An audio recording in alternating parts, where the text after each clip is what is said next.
This is BBC News. I'm Lewis Vaughan-Jones. Our top story. The US Supreme Court rejects the latest Republican-led challenge to the law known as Obamacare, the third time the law has survived a vote. Right, let's stay with our main story now. We can speak to Sonia Gipson Rankin, who's an assistant professor of law at the University of New Mexico. Thanks so much for coming on the programme.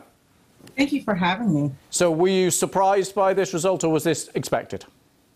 This is hard to say surprise. It feels good. It feels good because of the 31 million people that will be able to have health coverage. We are, of course, surprised, and just there'll be quite a bit of reflection about the President Trump appointees to the United States Supreme Court, particularly Justice Kavanaugh and Justice Barrett, who ruled with the majority. But this one was actually pretty straightforward, right? The decision came down to a question of standing.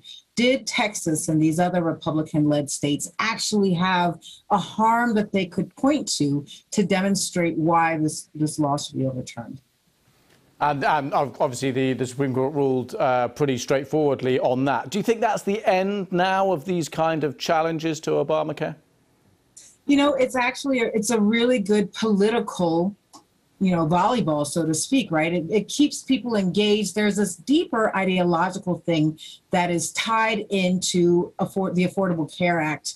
And part of it is because of one of its nicknames, right? The Obamacare Act, that this was something that is likely to be considered President Barack Obama's domestic legacy. And there's still a desire to dismantle that, to take it away on one end. There are also others who really feel fundamentally that the government should not be providing this type of care to its citizens in the United States, that on some level, if you cannot afford health insurance, there's something else going on with you. And, is this even what should be permitted? So I don't think it's done. I believe this might be the end of it in the United States Supreme Court, but I think now it turns over to Congress.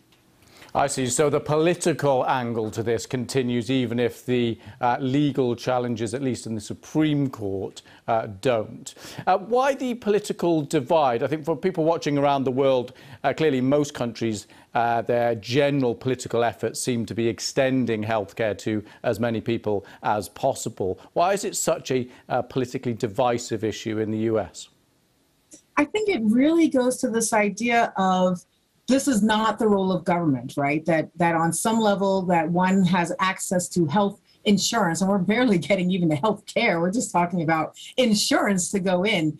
That there's some disconnect for people, this idea that I should have held my life in a different standard so that I don't get sick, so that I don't have a lifestyle that can lead me to have comorbidity problems or other complications. It's a very different understanding of some people in the United States. This is not an idea held by all. And in fact, the fact that over 53% of persons in the United States have a favorable opinion of the Affordable Care Act, a lot of that will go a long way. And the continued enrollment and benefits that people will see will hopefully change some people's minds. OK, Sonia Gipson Rankin, thank you so much for coming on.